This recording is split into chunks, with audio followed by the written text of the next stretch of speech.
வணக்கம். கருஞ்சீரகத்தின் அற்புத நன்மைகள். கருஞ்சீரகத்தில் சக்தி வாய்ந்த ஆன்டி ஆக்சிடென்ட்ஸ் வேதிக்கலவைகள் நிறைந்துள்ளன. கருஞ்சீரகத்தை லேசாக சூடு செய்து பொடி செய்து கொண்டு ஒரு சிட்டிகை அளவு 1 டம்ளர் வெந்நீரில் கலந்து மிதமான சூட்டில் காலை வெறும்பேற்றில் அருந்தலாம் அல்லது இரவு உணவிற்கு பிறகு அருந்தலாம். விருப்பப்பட்டால் இதனுடன் தேன் சேர்த்து கொள்ளலாம். இவ்வாறு கருஞ்சீரகத்தை 1 மண்டலம் அதாவது 48 நாட்கள் எடுத்து வரலாம் அல்லது வாரத்திற்கு 2 முறை பயன்படுத்தலாம். இதனால் இரத்தத்தில் உள்ள நச்சுக்கள் கழிவுகளை வெளியேற்றச் செய்து இரத்தத்தை சுத்திகரிக்கும். உடலில் உள்ள கெட்ட கொழுப்புக்கள் குறைவதற்கும் உடல் எடை குறைவதற்கும் உதவும்.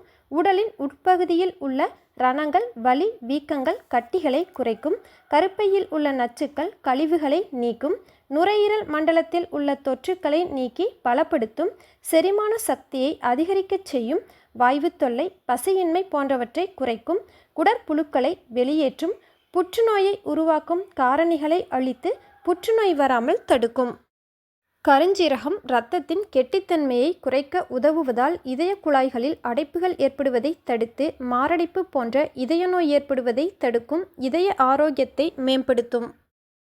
உடலில் செல்களை சேதப்படுத்தும் ஃப்ரீ ரேடிக்கல்களை வெளியேற்றச் செய்து செல்களை பாதுகாக்க உதவும். இரத்த வெள்ளையணுக்களை அதிகரிக்கச் செய்து நோய் எதிர்ப்பு சக்தியை அதிகரிக்கும்.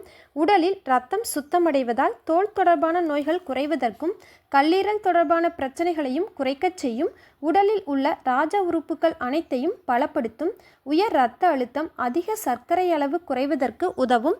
அதே சமயம் லோ பிபி லோ சுகர் எனப்படும் குறை இரத்த அழுத்தம் குறைந்த சர்க்கரை அளவு கொண்டவர்கள் கருஞ்சீரகத்தை அளவோடு அல்லது மருத்துவரின் பரிந்துரைப்படியே எடுத்துக்கொள்வது நல்லது. இவ்வாறு உடலிற்கு எண்ணிலடங்காத நன்மைகளை தரக்கூடிய அற்புதமான மூலிகை பொருள் கருஞ்சீரகம்.